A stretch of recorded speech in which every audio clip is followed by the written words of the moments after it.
Okay, we'll get started here. First off, we're going to start with some opening statements from our speakers of the Senate. You will have 2.5 minutes to give your opening statements. And when there's a yellow is when you have about half your time left, and then red is when you have about 30 seconds left. Perfect. We'll start with you, Kevin. Awesome. Well, hi everyone. I'm Kevin LaRusso. I was not born or raised in Colorado, but I can promise you I love it all the same. That love began when I was stationed down in Fort Carson in Colorado Springs, and it continues to grow as I'm here at CSU now. I love Colorado for its scenery, for its seasons, and most importantly for its people, especially you guys who chose to go to CSU over CU. I believe that these elections are incredibly important right now, especially with the current climate where we have apparent fraud, waste, and abuse going on within the ASCSU Senate chambers. Fraud, waste, and abuse is something I dealt with a lot in the Army, and it takes away from other important matters that should be taken care of. And in this case, it took away from us, the students, being able to have various luxuries provided to student organizations. I believe that the ASCSU is currently in need of a strong, rational, understanding leader. And I promise to give ASCSU and the students of Colorado State the same leadership I work day in and day out to provide to my soldiers within the military. That's a promise I can make, and that is a promise I will keep. Again, I hope you make the right choice for the ASCSU Senate, no matter who it is up here, because I believe that right now, the most important thing for the ASCSU is the strongest leadership. Thank you. Thank you, Kevin. Blake, your opening statement? My name is Blake Alfred. I'm a third-year student here at Colorado State University. I'm a journalism major. I work at the College of Business as a digital media producer, and as well have served underneath the Siren Sullivan administration in the director of marketing position the last year.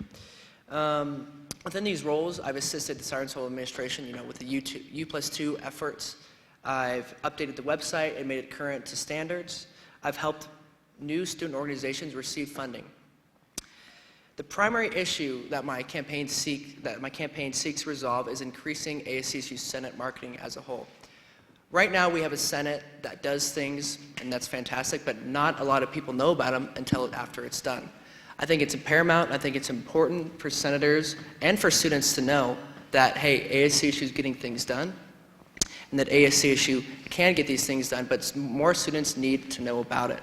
And therefore, that's why I'd like to market more of ASCSU Senate. I also was a senator for the Liberal Arts College last year, worked on numerous bills, and started to market ASCSU as a whole.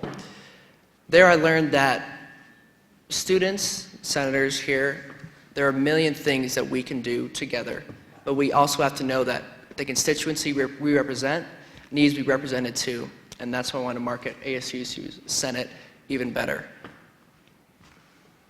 Thank you, Blake. Connor, your opening statement? Hey y'all, my name is Connor Hendrick and I am running for Speaker of the Senate. I came to ASCSU 3 weeks into my freshman year at Colorado State University, and I'm currently a sophomore. I came in thinking, well, I don't really know how I want to get involved, and when I came in, I was greeted with a warmth of people in the body of Senate that I've never experienced anywhere before. And in my first few weeks, I realized I had found my community. And to this day, ASCSU is still my community, and I want to build my way up as much as I possibly can to assist the community that I feel like I'm most a part of. So my mission as Speaker of the Senate would be to focus on 3 key areas. First being transparency. I believe that we have a massive problem of not being transparent in the actions that we take and communicating that to the students of Colorado State University, because that's who we're most directly accountable to. My second point would be focusing on awareness. There's several students at CSU who have no clue what ASCSU is, and just to get people thinking about what our student government is or make us more aware of what we are, I really want to focus on the awareness aspect. My third and final main goal for the following year is involvement. We have a great diverse group of students as our Senate body and within ASCSU as a whole, but I really want to focus on bringing in new, more diverse voices. I want to do this by making sure our website is as up-to-date as possible. I want to consider bringing out an app to make and connect students better with ASCSU, and those are the things that I really want to focus on for next year if I were elected as speaker. Thank you. Thank you, Connor. The next section that we'll be moving into is a few questions that I've listed out. I will ask you some questions that will be presented to all three of you and some to individuals. The questions will be, you'll have a minute and a half to respond, and we'll start with Blake. Transparency is an issue that we see, or a topic that we talk about a lot in ASCSU. So explain to me what that means to you and specifically how you will increase it. You know, I think transparency, I think ASCSU tends to be transparent as a whole. I don't think that we egregiously go out of the way to not be transparent. I think transparency means to me is letting the students know what we can do for them and what we have done in the past, and I think that's important. I think what we're failing is letting people know what we can do for them, as in we're not marketing it to them. For example, we have student organizations on campus that don't know that they can receive $15,000 worth of funding to bring in a speaker or to throw an event, and I think that that's very sad that lots of student organizations don't know that. I really believe that the best PR policy is honesty. For example, we just found $800,000 in our budget. Fantastic job, Nick Bond. He did a great job finding that. I think it's really important. I think it's really important for students to know that we have that money, and I think if prior administrations would have tried to hush that up, versus the Siren Soul administration that I've worked under, we have made that more transparent. We told people, hey, we found this kind of money. What do you think we should do with it? We threw around a concert idea for a while, and some students didn't like that, so it's not going to happen anymore. So we still have that extra after savings and after spending money after this year. We'll still have around $300,000 to spend for next year, and I really hope that that goes to more student organizations who are in need of funding to bring in speakers or to promote their own student organization. I think we've been as transparent as we can, but I still think there's ground to cover. Thank you, Blake.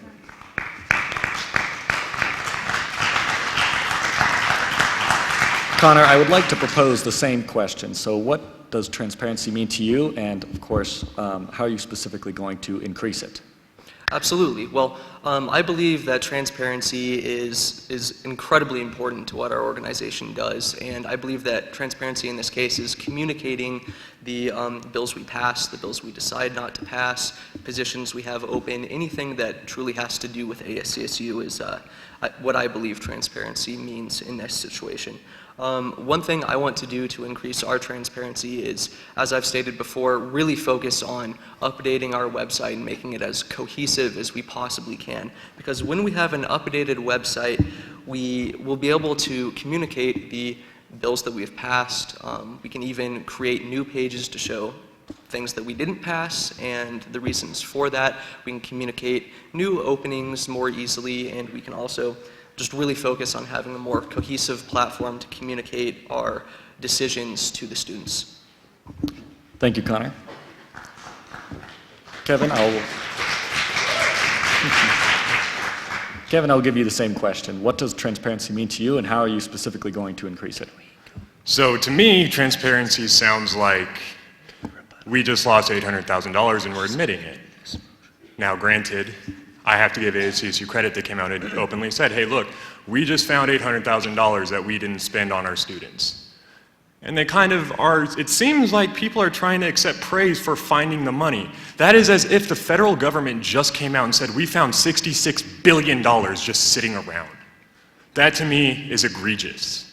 That to me means that the students are not getting the treatment, the proper funding they need for their organizations. To me, transparency means going through the books, making sure all the money is accounted for, making sure that all the organizations are being treated equally as far as that money goes, making sure that the students know what is happening within the chamber. Because to me, transparency isn't saying, yay, look, we found $800,000. No, transparency to me is saying, look, we found $800,000, here's how we lost it to begin with. So I would make sure that the books were more open, because this is the money of the students. And I'm going to caveat this by saying that I currently am on the GI Bill. I do not pay tuition. That does not mean I have not earned my tuition, and that does not mean I should not be as upset as every other student on this campus that you guys have not been getting the money you deserve for your organizations. Thank you. Thank you. Blake, you've requested a rebuttal, and I'd like to propose that you can have 30 seconds, so let's keep it brief. You know, I think that is a good point, that the fact is we found that money, and the fact is we have that money to spend on student organizations. I understand that it, looks bad on the organization, but the fact is that we have it, and we can capitalize on this moment to give that money back to the students. It's money that wasn't spent in the previous years. It's money that the previous controllers messed up. The fact is that we found it, and we can give that back to students as soon as possible. Thank you, Blake.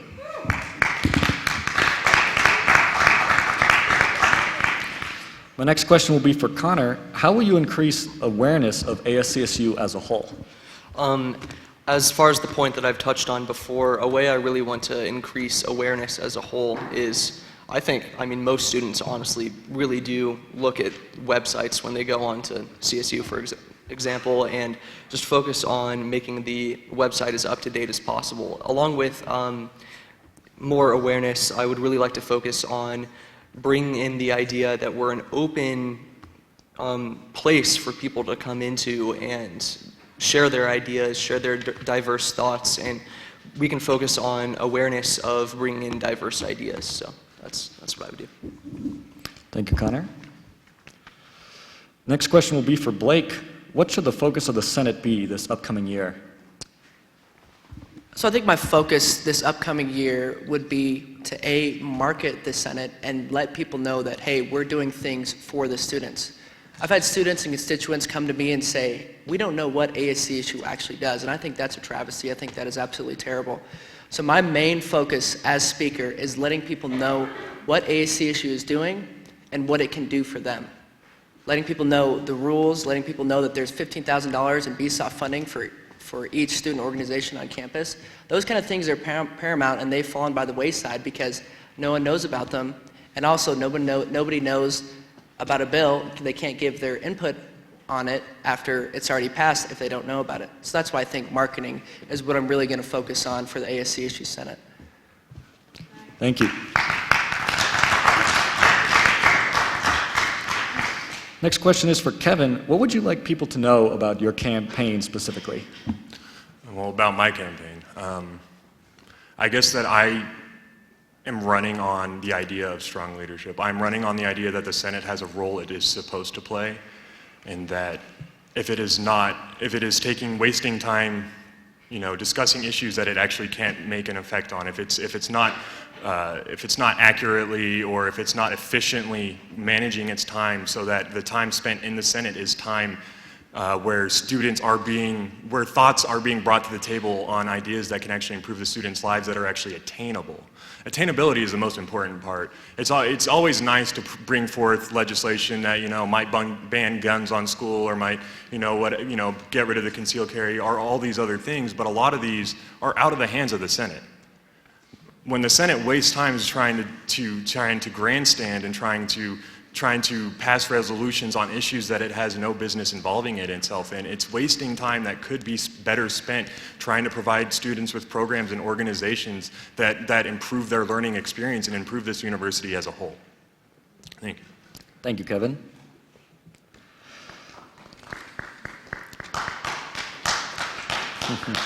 Connor, the next question is for you. How would you get the general campus to participate within ASCSU as a whole? Well, again, I believe that most students have simply no idea what ASCSU is, so to get students to participate on campus in ASCSU, I would want to really focus on marketing what ASCSU is, and I really want to focus on doing that by improving our website, also focusing on working on our internal culture first before we can move on to bringing in new voices, and also just marketing our positions aggressively. Thank you. Blake, do you have something to comment on that?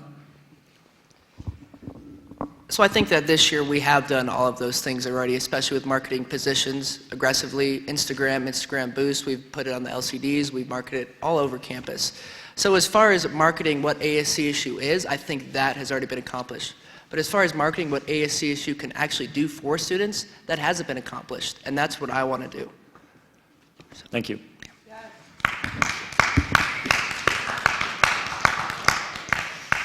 Next question is for Kevin, and this was sent in via email. So at this stage, we'll be implementing some of our community comment questions. So for Kevin, what will you do to ensure impartiality and civil discourse within the Senate? So for me personally, I think the most important thing for any kind of conversation is the impartiality of it. I personally am willing to listen to all viewpoints. I'll be completely honest with you. I voted for Bernie Sanders in 2016, and I would not vote that same way now. I myself am a prime example of the fact that people's opinions can change, that people's thoughts and ideals can be molded based on the conversation going on. I believe firmly that it is extremely important for people to be willing to have an open mind when going into conversations, to be willing to be made uncomfortable, to be willing to be offended in order to progress to a further, more attainable, more tangible conclusion, find solutions to problems. Because if we're unable to be impartial, if we're unable to listen to ideas as they're presented before us without malice or without hatred, then we will never be able to arrive at solutions that actually solve the problems before us. Thank you, Kevin. Next question will be for Connor. Can you list examples of your efforts or work towards diversity and inclusion at CSU? Within within ASCSU, pardon me, I've really focused on bringing diverse opinions to the table. I welcome all different points of view, and that's something that I've worked on as I've been an associate senator, a senator, and the speaker pro tempore in the past year and a half. I've really focused on hearing all of the opinions of people who are senators and associates, and hearing what they have to say, and really focusing on what new ideas we can bring to the table and what diverse thought we can bring. Thank you.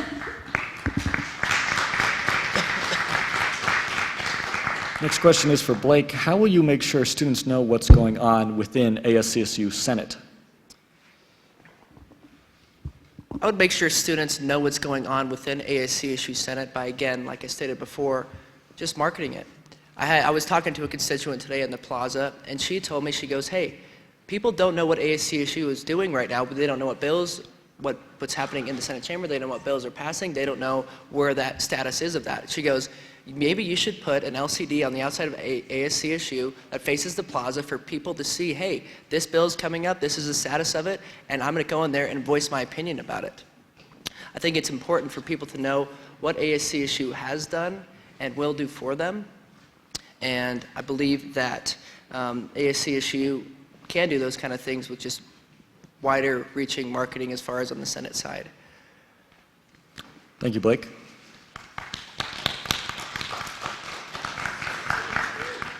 Next question is for you, Connor.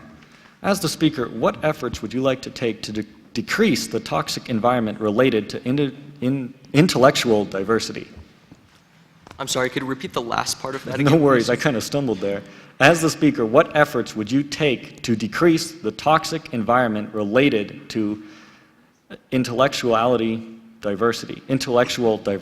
Wow. I think we've had some issues in the past of hearing all of the different voices and opinions of people within our Senate body and within ASCSU as a whole. In the past, there's several instances of where people end up confronting each other and yelling at each other and whatnot. And I believe there's no place for that within ASCSU or within our Senate body.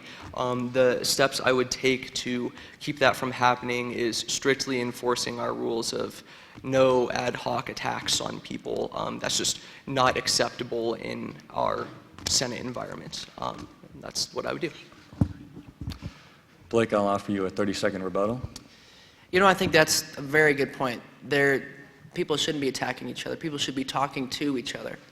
And it's unfortunate that Connor just said that, because just last week, Connor tried to submit a court opinion that would bar me from running for the ASCSU speaker. And I didn't think, at that point in time, there was only one person that was running, and I didn't think that that was fair. So the court opinion came out, and it was ruled in my favor that I can run for another voice for the students here at CSU. I didn't think it was fair, and I'm glad that the court ruled in my favor. Connor, I will give you a rebuttal on this issue. Thank you. I want to start off by saying that I was absolutely not the one to submit the report. I was aware of the report, but I did not submit the report. And the reason that I'm aware of that the report was submitted was to make sure that procedures are followed. And a current problem within ASCSU and within this entire setting right now is that procedure is not being followed. And I side with anyone who wants to question the idea that procedure is not being followed. Thank you. Thank you, Connor.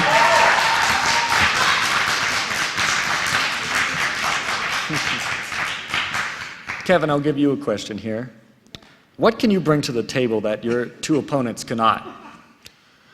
Well, I bring years of experience of,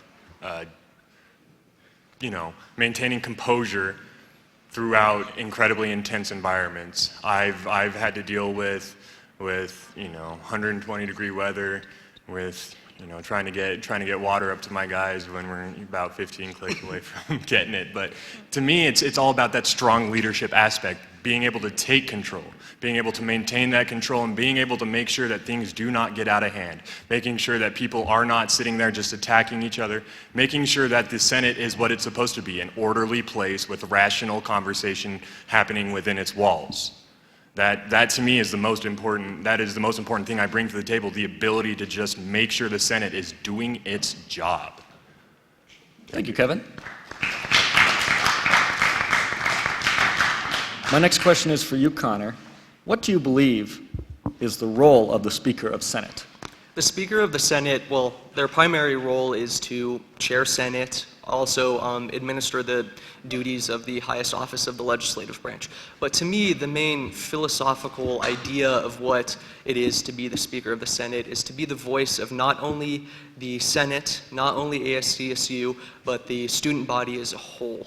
It's to be a voice to moderate between the CSU administration and what the students of CSU want. So I believe that the overall goal of the Speaker of the Senate and its position is to fully and completely represent the students. Thank you. Thank you. The next question is for you, Blake. If elected, what changes would you make to the structure of the Senate leadership team?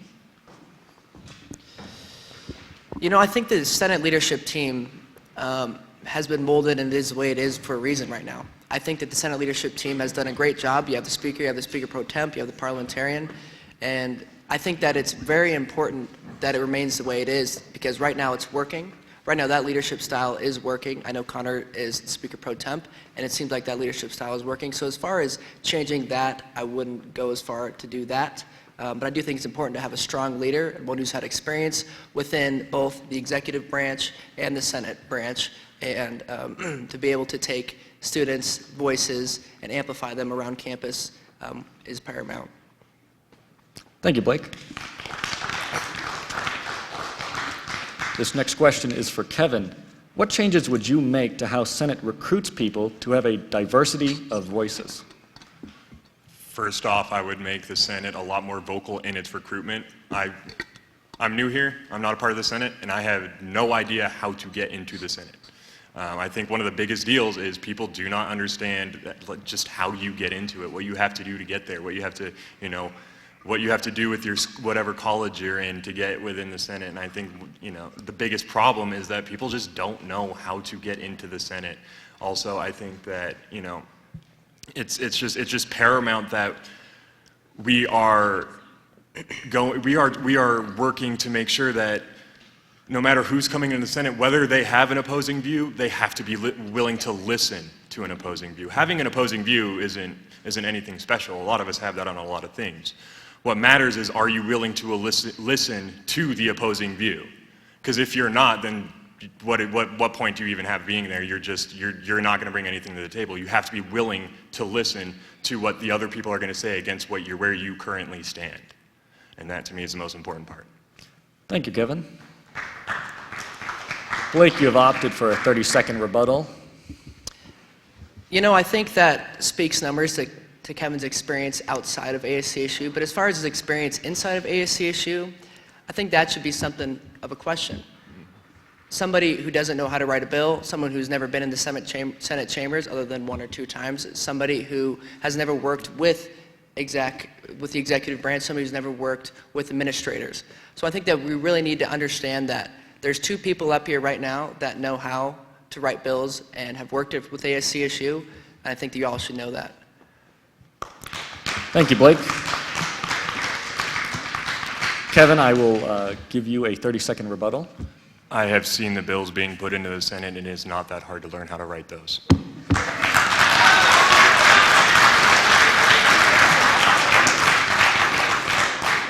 Thank you, Kevin. Connor, would you like to have a comment on this? I'm sorry? Would you like to comment on this? I would not. No worries. Then I'll ask you this.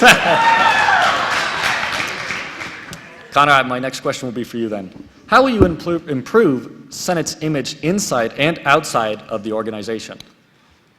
I'd say our image outside of ASCSU is far worse than what our image inside of ASCSU is. So I really want to push the positive things that we do in our next administration of ASCSU and push the bills that we pass that are in favor of the student body as a whole and make that well known, because I feel like whenever people talk about ASCSU that are outside of ASCSU tend to notice the negative things that happens. Whenever there's controversy, whenever there's something that we don't pass that maybe we should have passed comes to the table, that's what they're talking about, and we can really reframe that through marketing and making us being more aware of what we are as of Senate.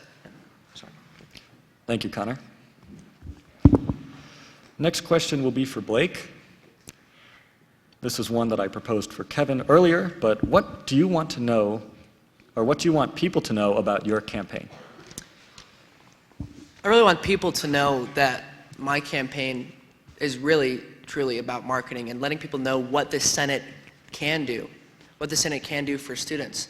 It's really a disservice when we have a Senate that can write so many bills, pass so much legislation that actually affects students, and they don't know anything about it.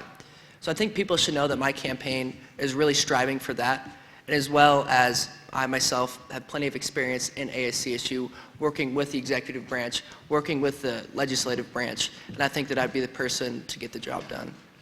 Thank you, Blake. I'm going to ask Kevin one last question, and then we'll have a short 1-minute closing statements from each of you. Sounds good? Sweet. Kevin, how will you assure accountability in ASCSU? Well, my first step would be hire an accountant, a third-party accountant from outside of probably Fort Collins itself, to give the books a look over to make sure there's not more money missing. I believe that it is incredibly important that we hop on that right there. I will make sure that it's a very open forum, that students are encouraged to come sit in on Senate meetings, that there are people out in the plaza on days of Senate meetings encouraging students walking around the plaza, hey, come in, we're having a meeting today, come in and take a seat, listen to what we do, listen to what we provide you, listen to what we're currently arguing over. Give the students a better look into what we're doing, because the best way to maintain accountability is to get the non-affiliated students as involved in ASCSU as humanly possible. Thank you, Kevin. We are now going to move into 1-minute closing statements. Once we're done with this closing statements, we're going to take a 5-minute break. We're going to start with you, Connor, your closing statement. Well, I just wanted to say thank you again for everyone here showing up. It's very important for us to observe candidates for student government, as this functions very similar to actual government. I feel like we're all here for the same reason, to help make CSU a better place. And if I were to become the Speaker of the Senate, I really want to make CSU a better place for all students, no matter what their points of view are and no matter where they come from, because for us to live in a place, it has to be home, and for a place to be home, it has to be comfortable. Thank you. Thank you. Blake, your closing statement. You know, I think it's important for students to know all around campus that ASCSU is a place where you can have open dialogue. ASCSU is a place where you can write bills and pass legislation that actually helps students. And if I were to become speaker, I would really hone in on marketing what ASCSU can do to therefore make students' lives better. It's really not about what ASCSU is doing right now. We're doing some fantastic things, but it's what the Senate can do for you. It's what ASCSU can do for you in the long run. And that's why I think that voting experience, voting real strategized leadership is paramount in this election. So vote Blake for Speaker. Check out my website, Facebook, see me on the plaza. Thanks. Thank you, Blake. Kevin, your closing statement, please. Closing statements are usually a spot reserved for the empty promises that politicians are going to give you. So you know what? I'm going to give you some promises that I will be able to keep. Promises that don't have to do with policy, but promises about me as a person. I will provide ASCSU with the leadership that I used to provide the people in my life on a daily basis, and I will work just as hard for you guys. I will bring the accountability to an organization that has clearly demonstrated it has very little. I will facilitate efficient, orderly conduct within the Senate chambers. I will strive to protect the vocal minorities from the overwhelming majorities, and I will be the voice of an organization that should have a strong voice as its foundation. Thank you. Thank you, Kevin. And with that, that concludes our speaker debate. We will be taking a short 5-minute break, and if the speakers could come up to the front desk, that would be great.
All right, we can get started. How it's going to work is we'll open with some opening statements. They'll be a minute and a half long, and once we're done with that, I will move into some questions, which you'll have, again, a minute and a half to reply to. All right? And we can start on the left with Ben. If you would like to start with your opening statement, you have the floor. My earliest memories in life are not from America. They're actually from countries like Venezuela and Indonesia, where poverty struck those countries. I don't say that to paint myself in a certain fashion, but there were people with cleft lips that were outcast in society. It took $100 surgery to make them fit in with society, or people who broke their legs. It would ruin their entire lives. And I just think back to that.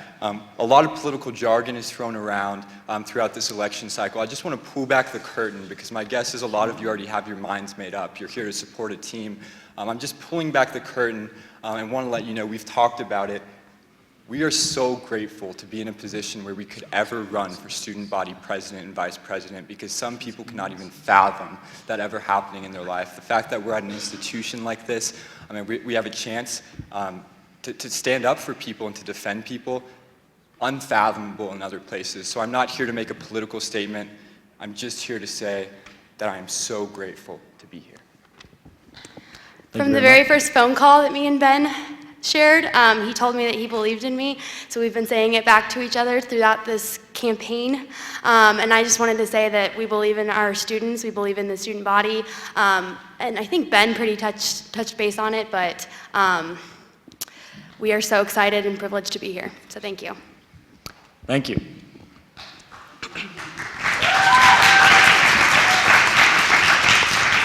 Our next opening statement will be for Johnson Griffin.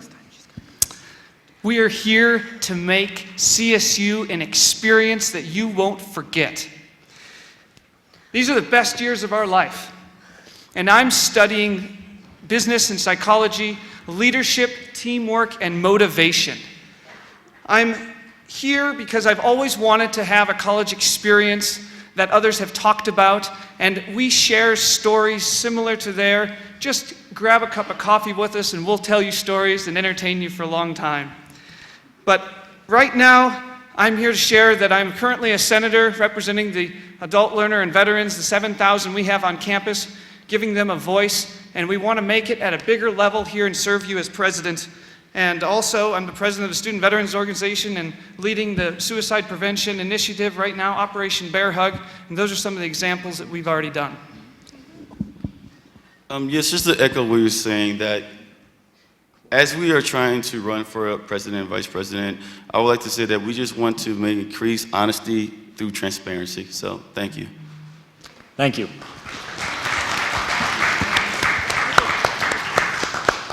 Braun Taylor, your opening statement.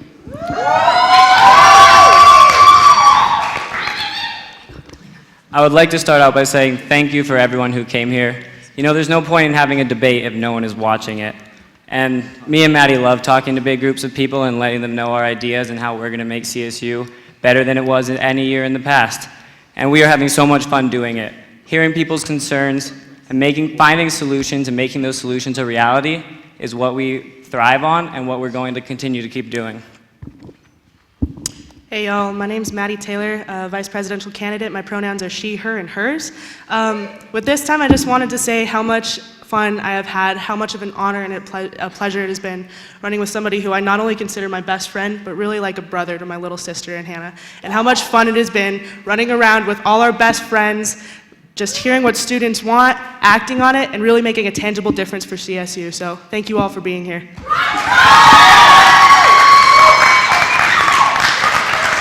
Thank you. Corliss Mont, your opening statement. Yeah, so having stepped away from ASCSU and why having not been a part of it, we are really a campaign from the students and for the students. We're looking to be an advocate for you, and really our campaign has been all about that, hearing the students' voice and amplifying it in places that matter. We were the only campaign to hear your voice first. Number one issue was parking. And so we met with transportation and parking.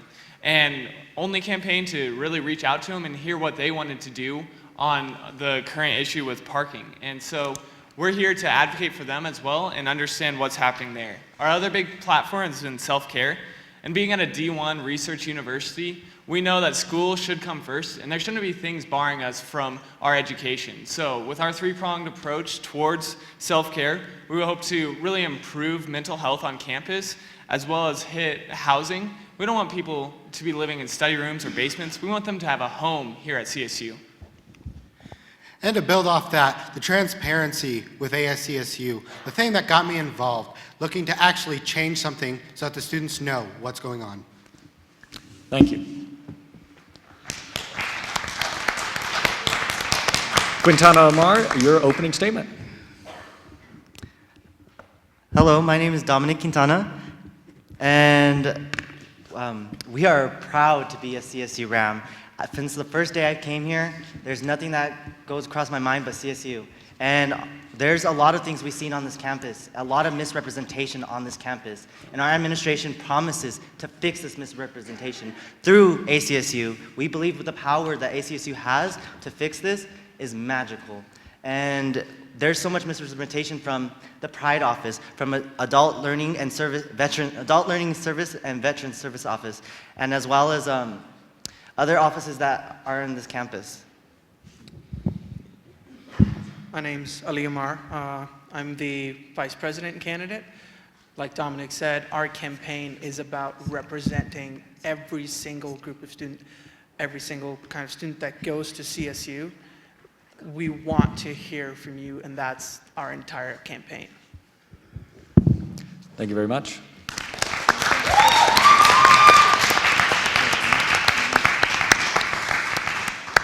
This is just another announcement that anybody in the audience can email in any questions, and we will review them and potentially ask them. Where do we email them? ASCSU elections 2019@gmail.com. Thank you. You're welcome. Very unique email address. What we're going to do is I'll ask a few questions that will be asked to all of you, and then I'll have specific questions for individual campaigns. We're going to start with these questions that will be for everybody, and they will be 1 minute long. Sweet. Let's start with Quintana Amar. Transparency is an issue and a topic that we talk a lot about at ASCSU. What does that mean to you, and how will you make sure you know that it's increasing? When I think about transparency, I think about my favorite president, Franklin D. Roosevelt. He initiated transparency through the radio, and there's still ways that through our modern day we can continue this transparency. Transparency means everything to me. I think that we can use social media as a transparency platform. We can also be sending emails out to, residents, to students every week to make sure that they know what our student government is doing and what are we doing for them. Another big part of transparency, especially for us, it is represented in our platforms. Our biggest platform being a forum where any and all students can come in and discuss issues that are going on around campus. We are going to have topics of discussion on policies that the administration is working on, and we want to get people involved in that. Thank you. The next question will be for Johnson Griffin, and this is the same question. What does transparency mean to you, and how do you plan on increasing it? This one means that you're going to talk to people that are not just your friends, but talking to all students. And I mean the students that are sitting alone in the lunchroom or sitting alone on campus or walking alone, because they have opinions. And just because they're not the loudest voice in the room doesn't mean they shouldn't be heard.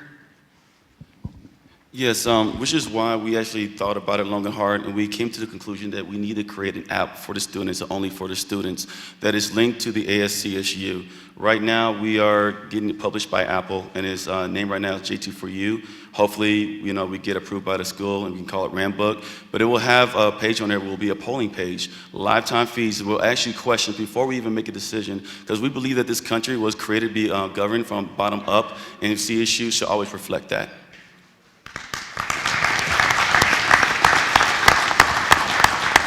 Thank you. Amos and Ferris, same question. How will you increase transparency, and what does that mean to you? Transparency to me at CSU is letting students know what their opportunities and resources are. If elected, I would like to advertise those opportunities in the Collegian, opportunities for the Student Fee Review Board, the Board for Student Organization Funding, ASCSU Senate in general, as well as the RAM leadership team. I currently sit on the Student Fee Review Board, and the only reason I sit on it is because I found out about it from my boss. I'm an IT technician at the Lurie Student Center, and my boss one day told me, hey, you should apply for the Student Fee Review Board. And if he wouldn't have told me about that, I would have had no idea. I'm just one student at CSU, so if I felt that way, I'm sure a lot of other students feel that way. So I definitely want to increase marketing so students are able to apply for that position. I worked in Washington, D.C. this summer, and I'd walk by the Department of Energy every day on my way home. The funniest thing, they left their lights on every single night. It was the weirdest thing. It was hypocrisy, the Department of Energy. We want to be transparent. We don't want to be hypocritical. People keep asking for more money, but never spend it. Our goal, students pay less for college this year. We propose a decrease on student fee. That's our transparency.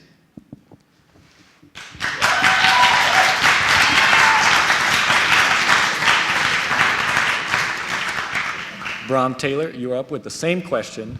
What does transparency mean to you, and how are you going to increase it? When I think of transparency with ASCSU, I think of the big glass windows that stare right into our Senate chamber from the most populated place on campus. And I think about the Siren Sullivan administration and how they never tried to keep a single secret. And I think about mine and Maddie's administration, and I think how we would do the same. And I think about the two full departments within ASCSU focused on outreach, marketing, and campus engagement.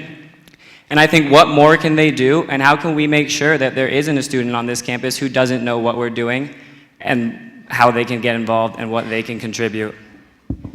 That was great, Sammy. In addition, I would add that people aren't going to look for something if they don't know what to look for and if they don't care to look for it. I think that to address transparency, we need to address how we affect students. If half of the students on campus aren't affected by one of our initiatives, they're not going to care to look for ASCSU. So what we want to do is create platforms that help all students so that they know what to look for, so they know where to look for us, and know how to hold us accountable. Thank you very much.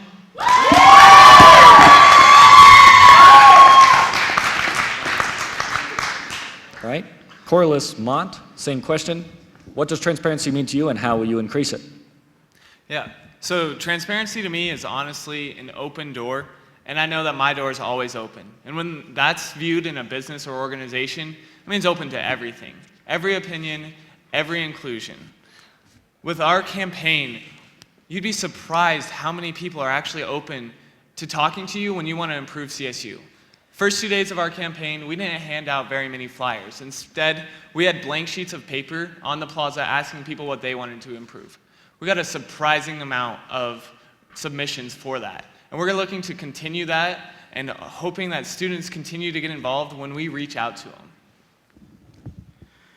And like I said in my opening, transparency is one of the reasons that got me involved with ASCSU this season. Because when I was a freshman and sophomore, as an accounting and economics degree, I kept looking for the budget. Where is my money going? That's what I wanted to know, and I want that on the website. So I want to make sure that my promise is that it's there for the students. Thank you.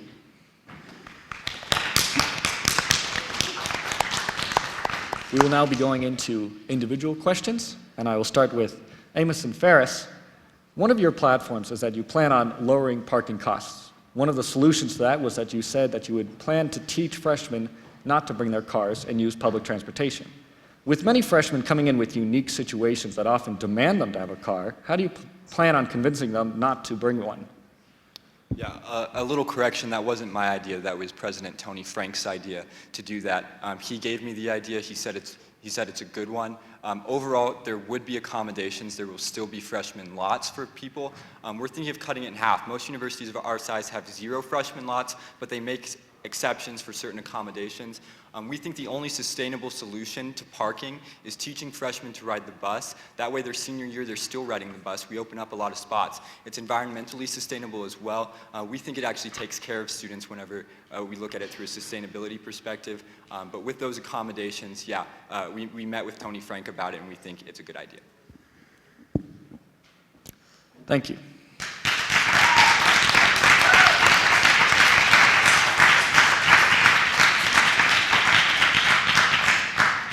The next question is for Bram Taylor. One of your platforms is, of course, the U+2 issue. This is an issue that we've seen on the platforms of many candidates before in ASCSU. So how are you going to solve the U+2 issues when many candidates in the past have not? So a lot of candidates in the past have tried to change U+2. What's different is that not a lot of candidates worked on a team with the previous administration also trying to change U+2 and won, and could continue the same work that a past administration had completed. What's different about me is that I'm working with the Siren Sullivan administration right now, working with city council members, working with the mayor. We sent out a questionnaire to all the current city council candidates, and they responded, and we have 2 people that got elected where we don't know where they stand on U+2. So we can find that out, and the city has instructed its staff to look for solutions to U+2.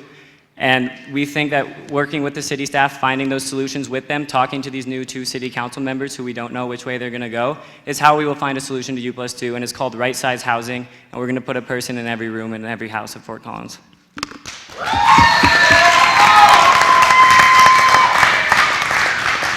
Thank you. Next question is for Corliss Mont. How do you plan on reforming the Live On campaign? Yeah, that's a good question. So looking at the Live On campaign, it's currently encouraging second year and third year students to continue to live on campus and to continue their time there. We think this is a good initiative, but when we're not offering freshman students a place to live and putting them in study rooms and basements, we should look at reforming who all we invite to have on campus. So we know that we can work with university apartments as well that are close and as close as some of the residence halls to help students get enrolled and get applications to those residencies where they can have the same resources as on campus, but save the dorm rooms for the freshmen. We've got adequate information about what's going to, or how big the incoming class is going to be. We can use that to actually plan and prepare and leave a little buffer room because we're going to get a few late arrivals, and just be ready for it. Anything to add? No, I think you said it perfectly. Thank you very much. Amison Ferris has requested a short rebuttal. You have 30 seconds. Never mind? No worries. We're moving on to Quintana Amar.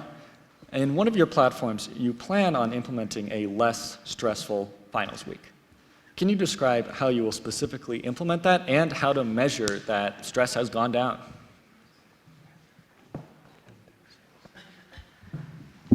Yes, we do plan on making finals week very less stressful. If you come on finals week, you are focusing more on finding a parking spot than you are on your actual final, and that's a problem. We need to make sure that we are having spaces for our students to park, to go take a quick final and come back. So we are promising to delegate a parking garage for students to come, and they have 2 hours to go take a final, then come back and leave, and it'll be free. As well as we want to increase busing transportation from 12 a.m. to 2 a.m. If the library is going to be open till 2 a.m., then we need buses till 2 a.m. It is not right for us to study to get an A and walk home or pay for an Uber. We pay so much for tuition already. We need transportation. Thank you very much. The next question will be for Johnson Griffin. After looking at your campaign and some of your platforms, you've talked about Spirit Week and increasing our green efforts. How are we going to fund these things? Will there be an increase with student fees, or are other programs going to get reallocated to fund those types of programs? Yes, so one of the beautiful things about, creating new opportunities is also the ability to create new sources of revenue. When we talk about school spirit, some of these things we can do free of cost by inviting others to visit other people's communities and actually get to know one another. One of the things that I was just told to the other day is that there is a great divide between the general population and the student athletes. Now, some of that might be because of the rigorous schedules and stuff like that, but I spoke to the football team, which I happen to be on right now, and we were talking about doing certain things like car washes and then be able to raise money doing these car washes and give it back to the students so we can actually have more money for festivals and parties that maybe the students themselves can talk to us and tell us what they want to do. At the end of the day, we want CSU to be an experience, something that you can talk about, so you can say, hey, look, yes, I saw this, I did this when I was this, because this is the best years of our lives. So we might as well live them up. And remember, the ASCSU budget, $300,000, along with the $276,000 approximately found, so we can distribute that where the students want. Thank you.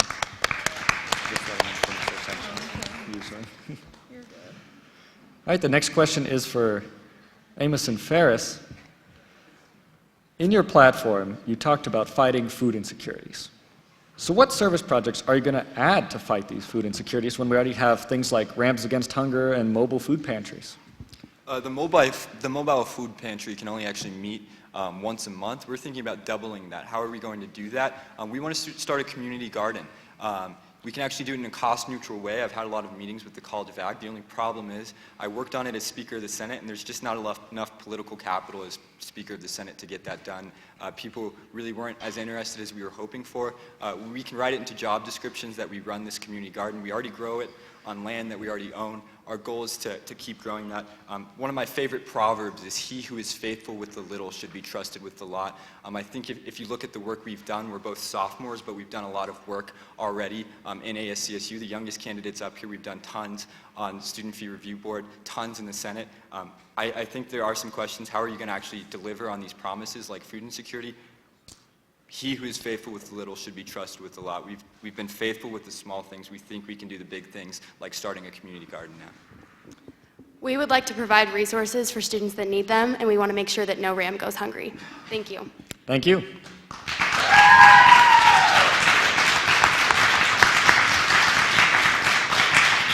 The next question is for Quintana Amar. In your platform, you talked about a public forum. What would that public forum look like, and how will you get students to engage with it? The public forums would be modeled after a city hall, town hall kind of a meeting, where any and all CSU students as an individual or as a group can come in and discuss issues around campus. With the new president coming in, we know the environment around campus is going to change. We want to make the students part of the conversation on what that looks like. I would like to add that we want to make sure that all student voices are heard on this campus, that they have a space that they can express their own personal story, their own experience here at CSU, and the issues that they face. There's one thing that I always like to say. It's one thing to say that we think we know what the students want, while this public forum allows us to know what the students want, so we can represent them the best and most positively way possible. Thank you very much. Next question is for Brahm Taylor. So, on your platforms, you've talked about revolutionizing tailgating. You said that you will want to provide food, live music. First off, where will we get the funds for this tailgate? Will it be free to enter? Will it cost students to enter? How will that work, and what will it look like? Yeah, so we actually did that this year already. The funds come from the Office of the President funds within the executive branch, and it is free entry. It's all funded by your student fees. But what we want to change about it this year is the marketing. We learned a lot this year. We learned the mistakes, and we learned that not every student enjoys a tailgate. But what we're going to do is make sure that every student will enjoy a tailgate, even if you don't like football. Because who doesn't want to go eat free food with their friends and go listen to live music and enjoy their time at a tailgate? We're going to invite every student org on this campus, and we're going to make sure that every student feels welcome there and is not needing an invite to an off-campus tailgate to enjoy the game day experience, and we're going to make sure that every Ram knows that they belong in the South Moby lot every home game.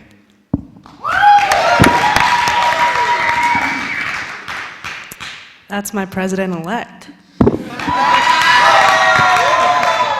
That's my presidential candidate. Thank you. Next question is for Corliss and Mott.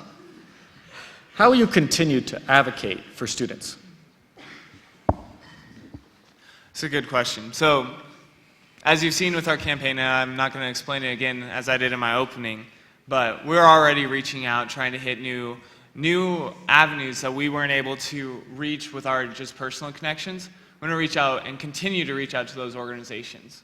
When we're looking for applications for our cabinet, if or upon election, we're going to reach out to every organization again, ensure that our applications get out there. Whenever we have something come up, additionally with the forums, it's another thing on our campaign, we're going to again reach out to every organization to ensure that their voice can be heard, that through their networks they can disperse information quicker than just through our networks. And to build on that, just making sure the information is where the students are. Because right now, a lot of the information, the students don't know where to find it. So we want to make sure that the students can find it, that it's there, and that they can get their voice heard. Thank you very much. Next question is for Johnson Griffin. In your platform, you've talked about a Spirit Week. What will the Spirit Week look like, and do you think students will want to and will engage with it? I think I'll tackle that one. Well, as one idea isn't all set, we will also look for the students to come and give us their opinions as well. I cannot stress to you that it's your opinions that will help us run CSU, okay? So we are actually speakers for you. But one thing that comes to mind is that we were thinking about an idea of where we can have every group. I don't care if you're from a diversity group or sports, you can just make up your own group. You can pay an entrance fee, and then that fee, you will actually be able to create a float. And that float, you actually have a parade downtown celebrating everybody's individualism through unity. Once that parade is done, we will go ahead into the fields, and each group will have their own theme party with maybe a scavenger hunt to encourage other students to visit each section, each party. Because I'm more than just a football player. I'm more than just a psychology major. I'm more than just, just Joshua Griffin who goes to LVS. We are more than just our names on our backs. We are CSU Rams, and we're more than friends. We're family. Thank you. Then I'll give you a quick 30-second rebuttal. We want to do the same thing, but we don't want to spend an extra penny because we already do it. It's called Grill the Buffs. The problem is we give people a reason to come, we never give them a reason to stay. Our pitch is live music. Every student organization, every fraternity, every sorority on the west lawn of the LSC. This year, what's nice is we don't go down to Denver to play the Buffs. The Buffs are coming up to Fort Collins to play us. Our pitch is we do Grill the Buffs, a giant pep rally right before we nail them in the game. Well, that might not happen, but at least we'll win the pregame. So that's our hope. Thank you.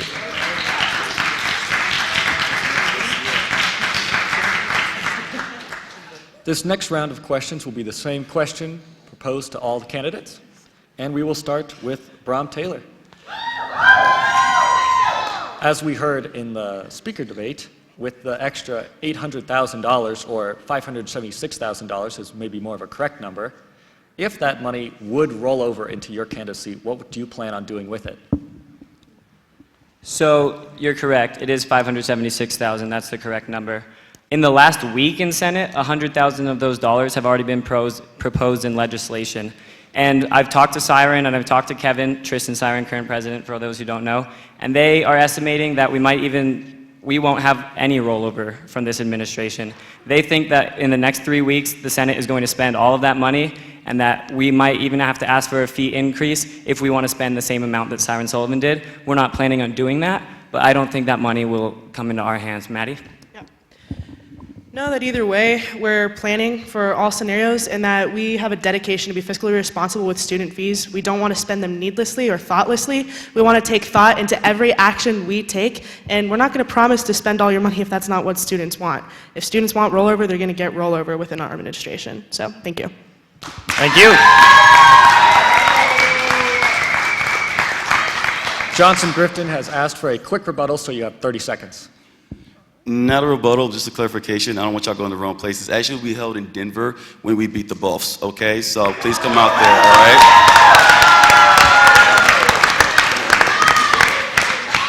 Thank you for that. Corliss Mott, we will have the same question to you. So what would you do if the potential 576,000 did roll over into your campaign? Yeah, and hopefully Senate gets on that and spends some of that, because it's your money, it's the students' money that was lost in our books, and hopefully we don't get all of it, and on the situation that we do, right at it. It was your money, students should have it back, and so we're going to look at a few different programs, including one of our ideas is to split the Office of Diversity and Inclusion into 2 positions. And coming from our survey and getting the voice of students, many people, many of your peers want to see more social situations. So that's going to be the strict position of the inclusion officer, to create more opportunities for you guys to gather and create new friends or develop better friendships. Because that's what we heard that you wanted. Thank you.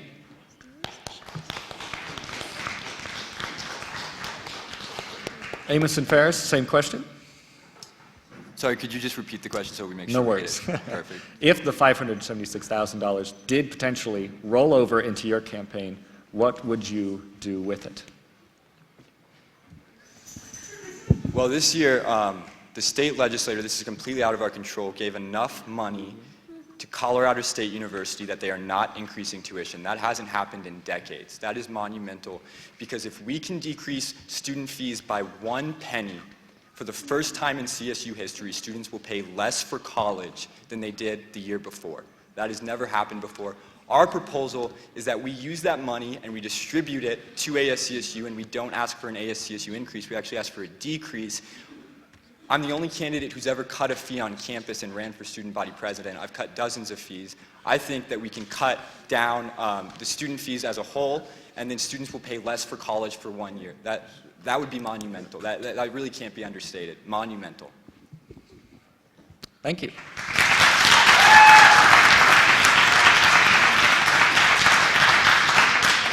I'm going to offer Bram Taylor a quick rebuttal of 30 seconds. Fee decreases have been tried before in the past and failed, and I don't think decreasing the amount of money that ASCSU gets would benefit students. If a decrease were possible, which I haven't seen any information to that effect, I think it should come from maybe a different fee area, but ASCSU is run by students, for students, and that money is the most directly given back to students, and I think if there's going to be a decrease, it maybe shouldn't come from ASCSU. And Bron Taylor will never make any promises that we know we can't keep or even think we can't keep. Thank you so much.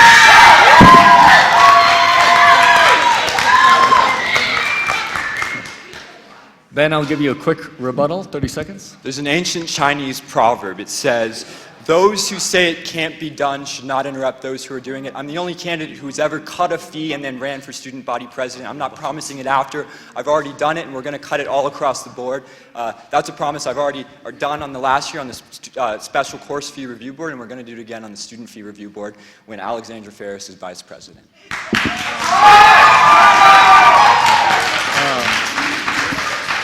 I'm going to give Corliss Mount a quick rebuttal of 30 seconds.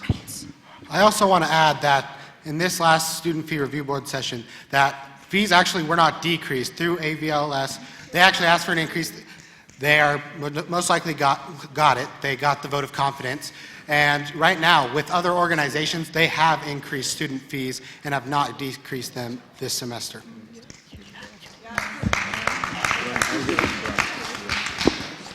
Bram Taylor, I'll give you a rebuttal on this issue as well. For hearing a lot of proverbs, I'd rather hear a lot of plans.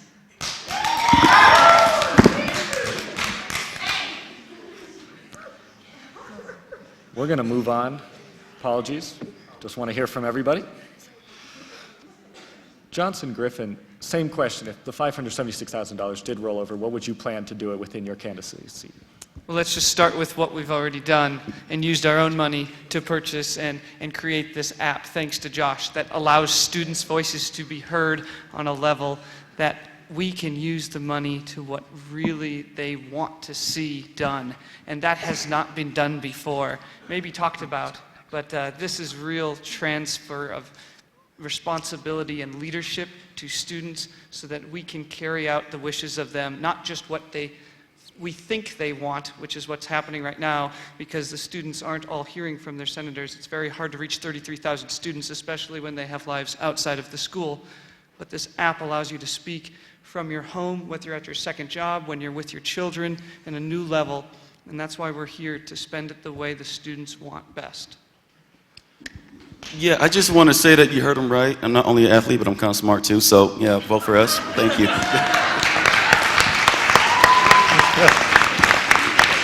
Thank you very much. All right, Quintana Amar, same question. If the $576,000 did roll over, what would you do with it? We have a realistic approach with it. We believe that CSU is a beautiful community, a community that we call a RAM family. And we believe that this money should go back to the students. Maybe not to decrease fees, but maybe go back to the organizations on this campus, such as Rams Against Hunger. This is a battle to fight food insecurity. There's other organizations that have expertise that can use this money to their advantage to better the CSU community. We believe that this money needs to go back to the people. There are organizations on campus that are working to help people, to promote and sustain our community, and we want to give this money back to those people, and this should be available for them to use. Thank you very much.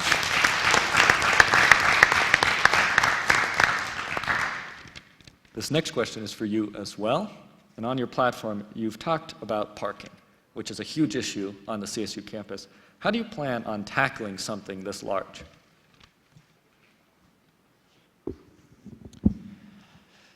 Parking is an interesting topic, especially when it comes to ASCSU elections. It's been talked about for a while. We're talking parking for finals week. It's a stressful time. We want to reduce that stress. That's one of the biggest thing for our platform. What we're talking about is one parking garage, one parking lot dedicated for students that have to commute by cars from out of town, even from off campus. They need to be on campus to do their finals. We're talking 2.5 hours of free parking. It's done everywhere. People can go in, they can finish their final, and then they can leave and not have to worry about trying to get to campus to get those finals. I've had people come up, talk about being late for finals because they can't find parking or they haven't been able to get to campus. We don't want that to happen, and that's our plan for parking. Thank you very much.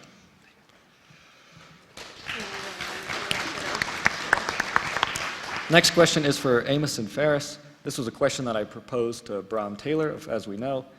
U+2 is something that comes up every year with ASCSU, and how do you plan on fixing the U+2 when many candidates in the past have not? Well, the last 18 candidates to win student body president elections, every single one of them campaigned on U+2. So you might ask, what makes us different?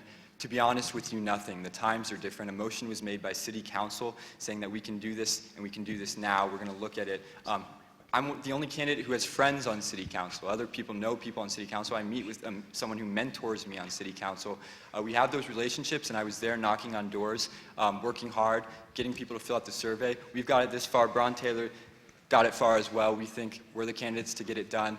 We have those connections. Thank you. Bram Taylor, a 30-second rebuttal. It is my honor to be sitting next to the guy who was a key part of making all of that Ben just said actually happen. Sam has been an incredible leader. He has been a go-getter in making all of that happen. And really, during this discussion, we're talking about the work that him, that CJ, that Tristan, that Kevin did this year. So, good work, y'all.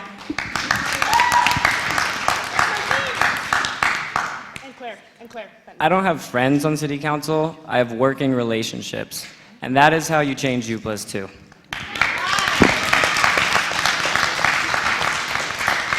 Thank you.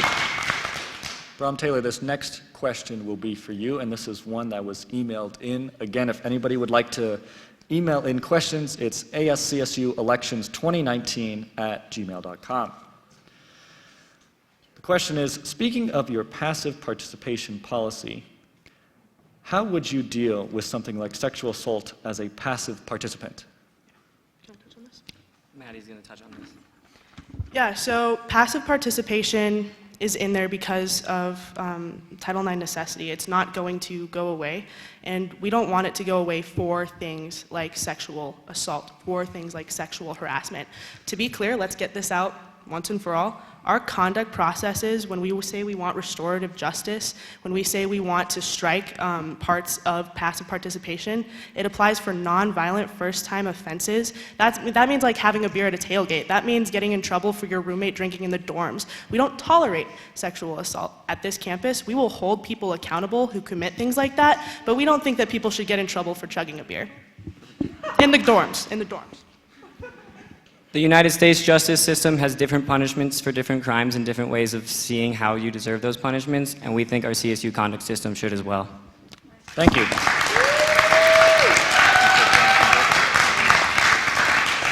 Johnson Griffin, you would like a rebuttal on this statement. You now have 30 seconds. Not necessarily a rebuttal, but just want to let y'all know. So I am a brown belt in jiu-jitsu, and so is Colonel Thomas. He's a third-degree black belt.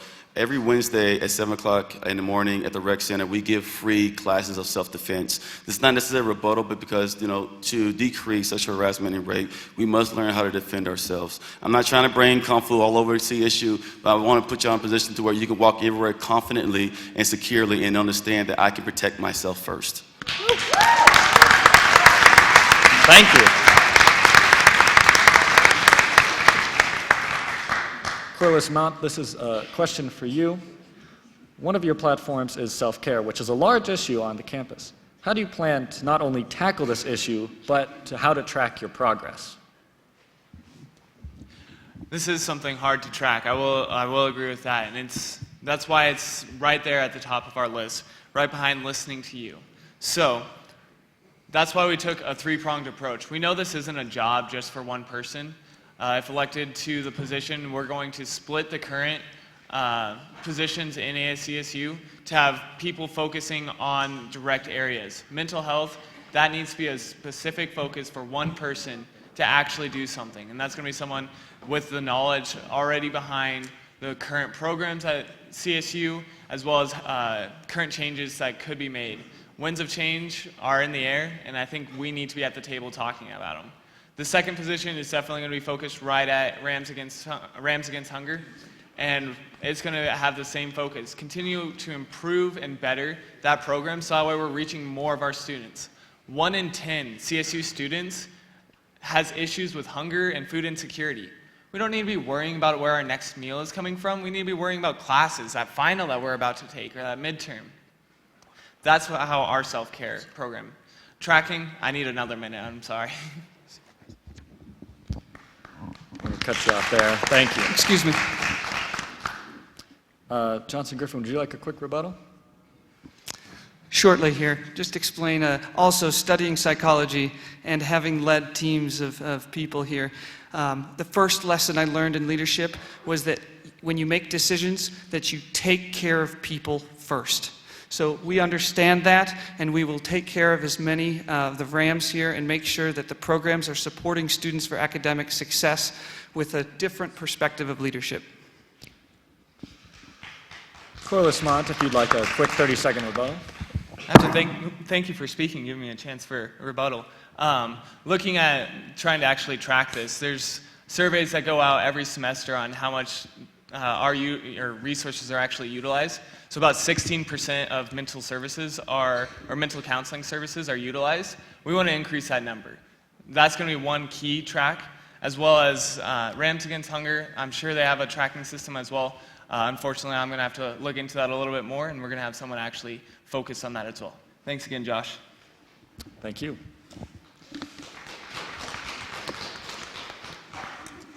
Our next question will be for Johnson Griffin.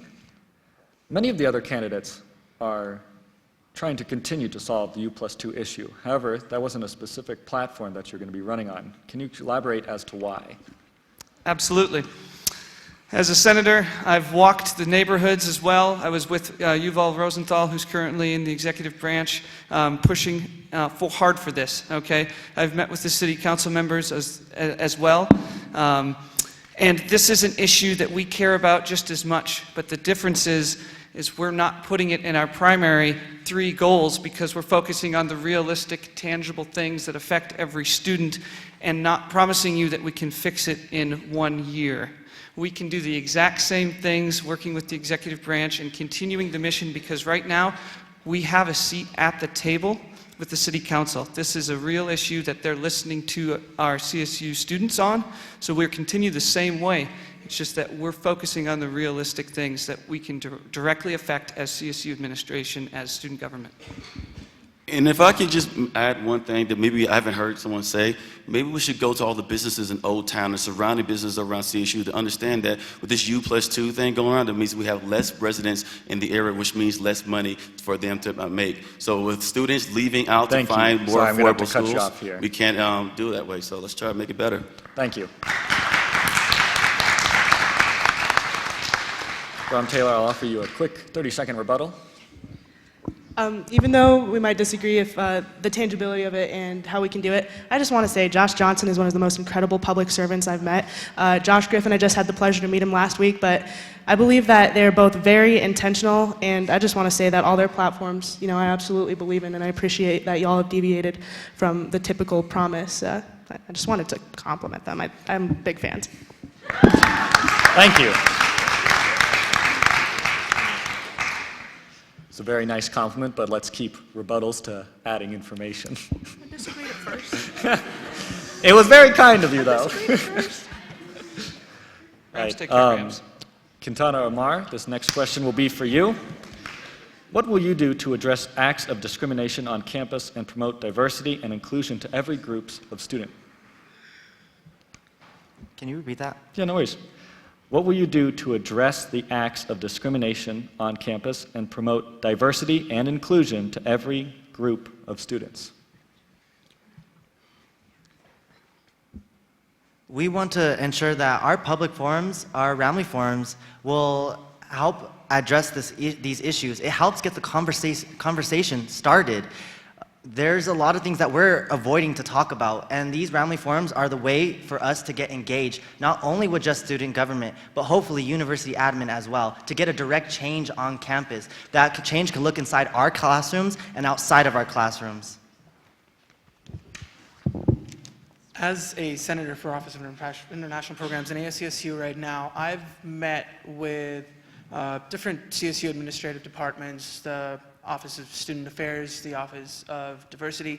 I've had discussions with them about diversity education around campus, inclusivity education around campus. We found that there are already structures in place working on those things, and we hope to move those into other areas of CSU. Thank you very much. This next question will be for Braun Taylor. Most marginalized students do not feel safe at tailgates or on this campus as a whole. How do you propose to make CSU a safe and more inclusive environment? So when we talk about diversity and inclusion, I'm going to have the ASCSU 2019 equivalent of the buck stops here. It is not enough to just say you will include everybody, that you will welcome everybody. You have to understand the institutional barriers that a lot of marginalized populations still face today.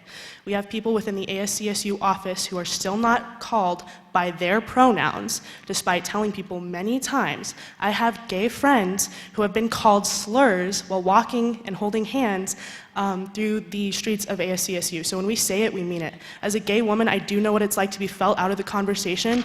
As a white woman, I understand that I'm privileged in ways. And the first step is understanding your privilege and addressing it and knowing when to step back. We want to create a truly inclusive, when we say we want to revolutionize tailgating, it means we want to revolutionize tailgating for everybody, because for the first time ever, it really will be for everybody. Thank you.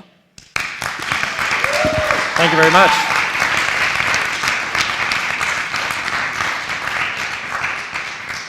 The next question will be for Amos and Ferris.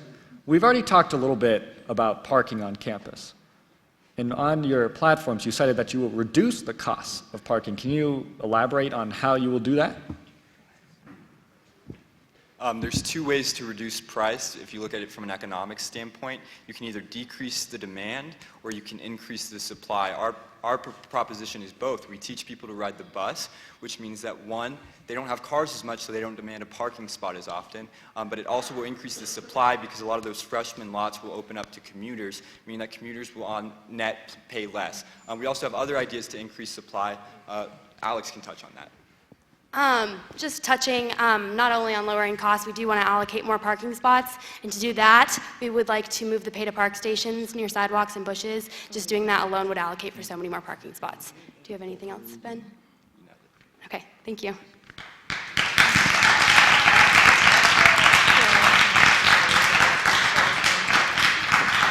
I will give Corrales and Mont the rebuttal first, then we'll move into Bram Taylor's rebuttal. So, as my buddy Flint said earlier, we were the only ones to go talk with Parking and Transportation Services. And when we were talking with them about the likelihood of reducing parking prices, they said it was out of the question. Mostly because one reason, they don't have even control over it. It's because of the city of Fort Collins and the Board of Governors. And they were like, trying to get them to change their mind is like trying to move a mountain.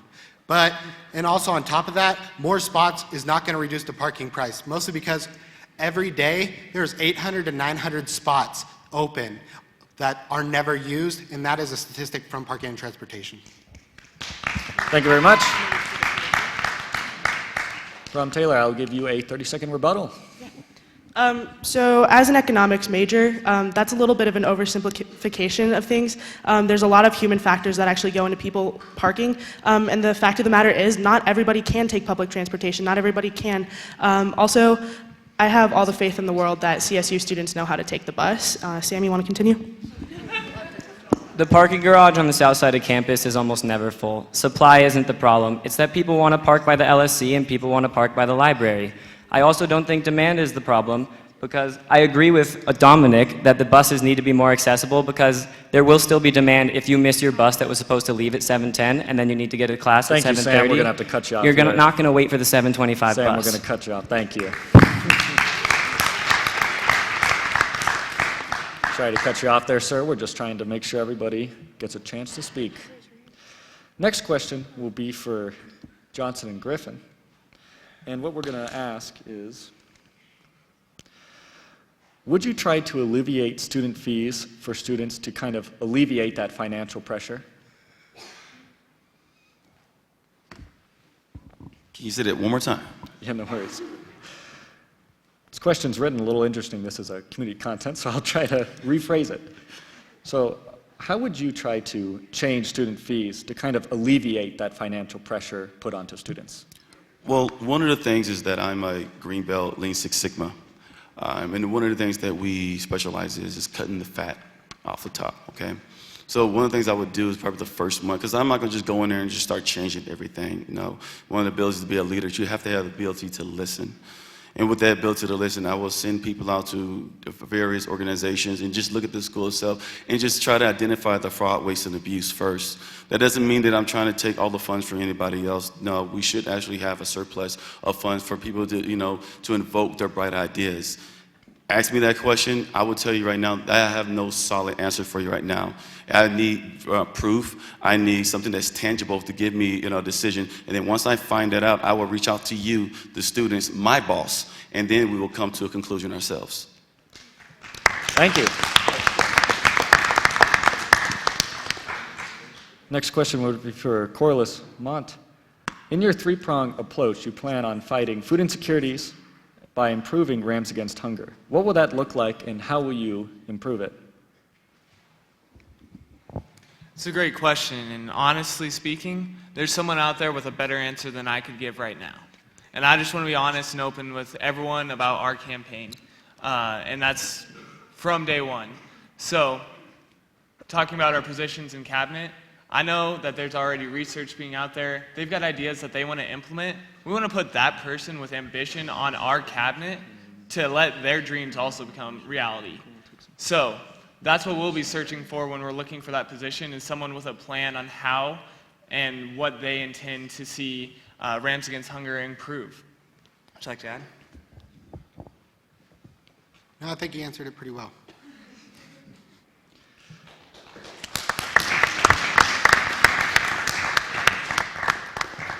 This next question is to Quintana and Amar. Do you believe that free speech is an important aspect of a university setting?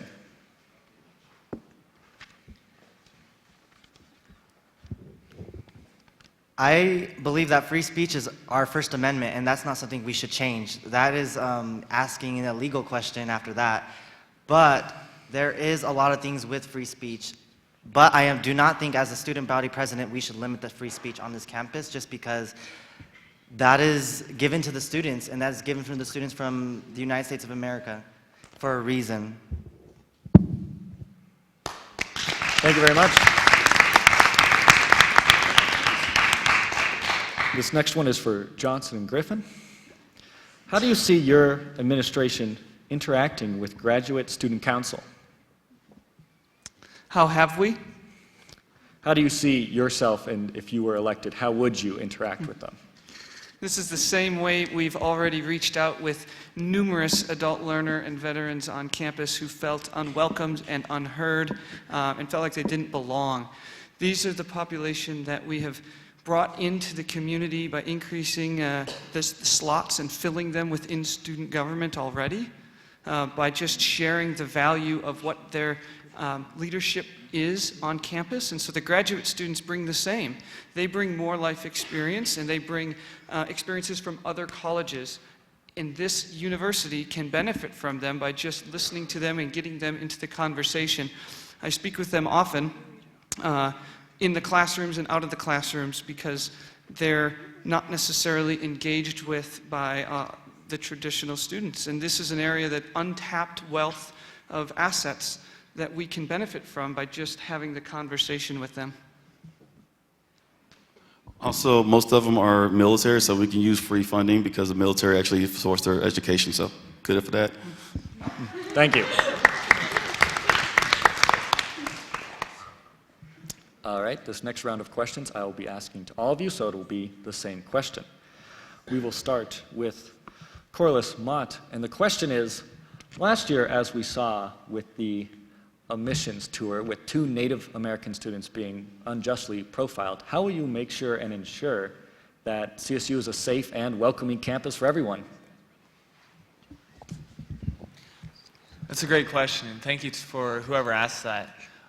Looking at our new administration coming in, the new president, Joyce McConnell, she has a great platform of inclusivity and making sure that everyone has a place and a home here, and we've seen that in our campaign as well. We believe CSU is more than just a college that we're at for 4 or more years, and we believe it's really a home, and we want to ensure that every person who comes to CSU and is here feels that same way.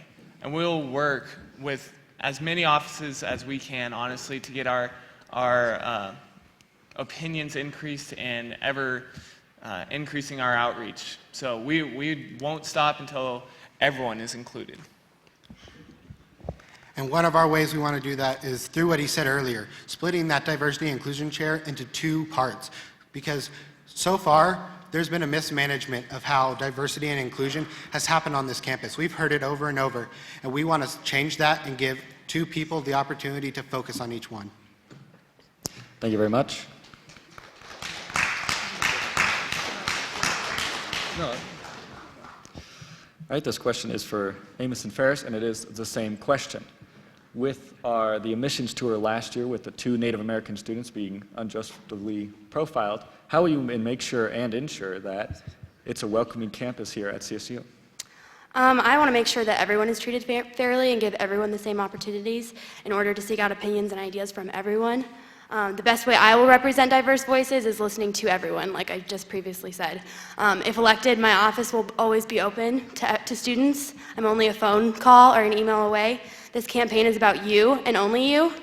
Not only am I earning your trust with your vote, I am earning your trust every day. The Vice President office is your office and not mine.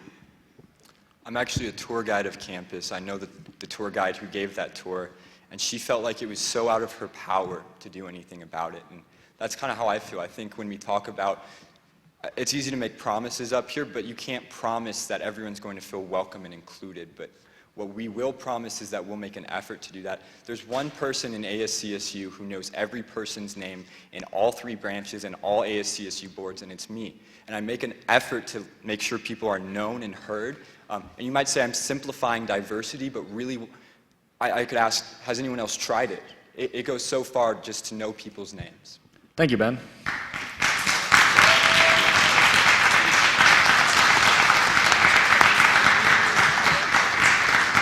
Next question will be for Ron Taylor, and it is the same question. How will you ensure that CSU is marketed as a safe and welcoming place for everyone who's on our campus? The fact of the matter is that it is not enough and it is never enough to say that you will welcome everybody if you create an environment that does not welcome everybody, or if you don't take an active part in creating an environment that welcomes everybody. I don't think that you can address incidents like this without acknowledging the institutionalized racism that allow them to happen.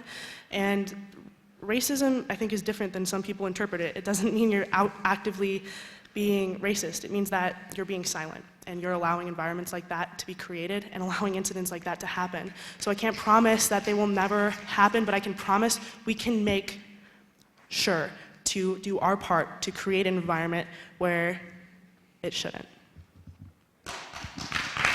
Thank you very much. The question is now for Quintana and Omar, and it is the same question. How will you make sure that CSU is a welcoming and safe place on campus?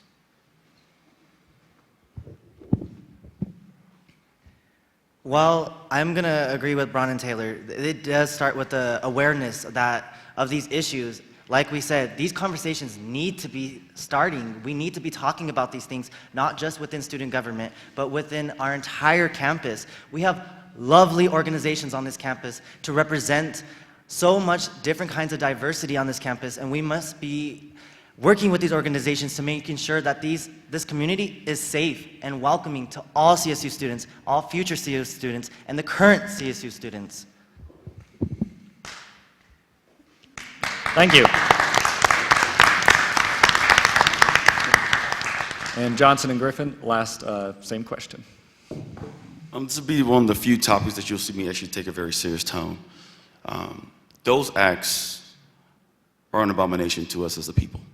You know, my last position before I came to CSU, I was a Sergeant First Class United States Army, where I managed over 120 soldiers.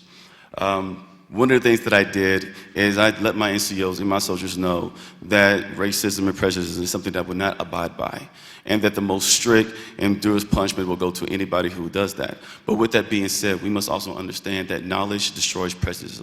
So we must actually create an open space for people to actually mingle with one another and know each other. Because one thing in the military that we actually learned, that it didn't care about the color of your skin, your religion, your sexual orientation, anything like that. We had one mission. It was to complete the mission and come back home alive to our families. And that is what we should bring to CSU Rams. Thank you very much.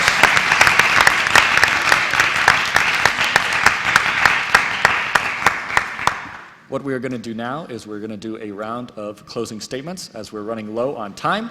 For closing statements, I will give you 2 minutes. Since we have been having some quick answers, I'll give you a bit more time to discuss.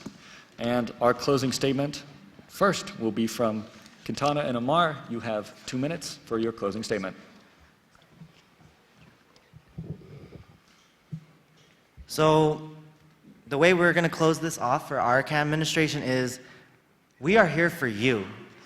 As it's been said, you will be, if we were to elected, our boss. And every day we will fight and advocate for every student on this campus, because we believe that every student's voice on this campus needs to be heard and needs to be recognized, and things on this campus needs to be changed. There's a lot of problems on this campus, and our platforms are the way to go to address these problems, to really get these conversations started and making sure that we don't continue history. We're trying to take ASCSU back to realizing that CSU is a community, it is a family, and we want to make sure that every single person in this family feels included and is heard.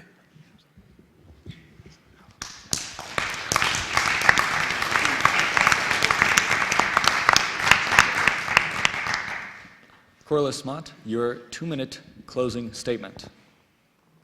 Yeah, a lot of our campaign comes down to one phrase that you've heard over and over. Rams take care of Rams. We want to be there to help you and let you also be there to influence our help and influence us. I think that it comes down to just having that open door and seeing everyone's opinion as equal. We're already taking steps to get your voice heard and setting up meetings to ensure that we're making steps and progress every day. That won't stop when we're elected or if we're elected, and it really won't stop if we're not elected either, because we're going to ensure that CSU continues to improve and that your voice is heard. And on top of that, I just want to thank all of my fellow running mates here for just this great time and discussion. I think no matter where we end up, no matter who wins, the CSU students are in good hands.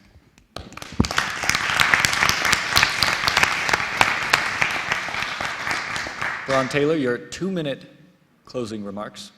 You want to start this one? I've talked a lot. Hey all, you've heard our platforms, you can see our flyers, you can see us on social, you can ask us questions, but what I really want to say from here is that this isn't the end of the discussion, this isn't the end of the debate. Please hold us all accountable. If you hear things that don't sound true, if you hear things that you don't agree with, please come ask us, please come talk to us about it. That means all of us here. This is your student body. We're here for you, and I'd love to continue these conversations, and come ask us the tough questions. I think me and Maddie know what we're talking about when it comes to everything on the back of our flyer. We can make all those things happen, and that's not to say we're going to not take everybody's input on it. We are, and we're going to funnel that input and all of it into these solutions that are feasible and tangible, and make sure these things get done with as much student oversight as possible, and make sure that every RAM is happy with the job me and Maddie do when we leave office. Thank you. Thank you.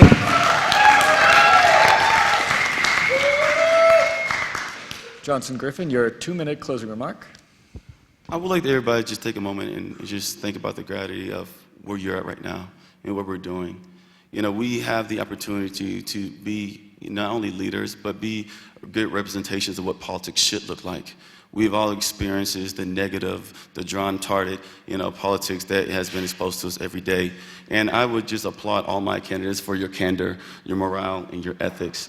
Josh and I, only thing that we would like to do is just help and just find whatever is needed, necessary. We have both served the military, valiantly and gallantly, and all we really ask is for the ability to serve you.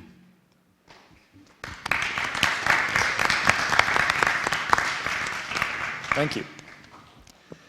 And lastly, Emerson Ferris, you have your 2-minute closing remark. When I called Alex to ask her to run with me, she thought I was asking her on a date. She was getting ready to say no, and then I said, student body vice president, and she was like, oh, sure, yeah, I'll run with you. And we ended that phone call with me saying, Alex Ferris, and she goes, what? I believe in you.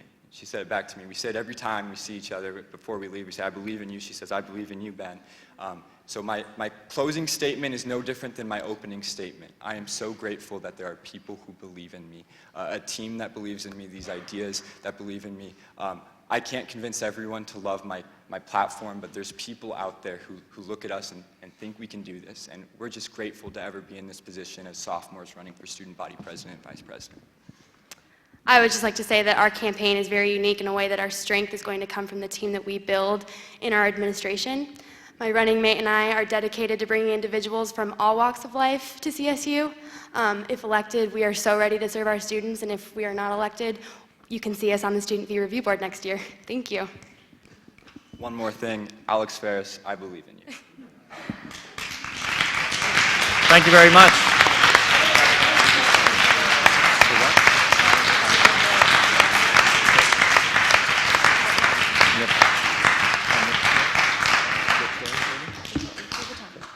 Before we leave, I would like to say to all the candidates, please remain sitting. I will come over in a moment. To all the students, I'd like to remind us that you can vote for ASCSU presidents and all of the things that we've discussed tonight on RamRev, April 8th through the 10th. Thank you so much for joining us tonight, and that concludes our debate. All the candidates, please stay sitting.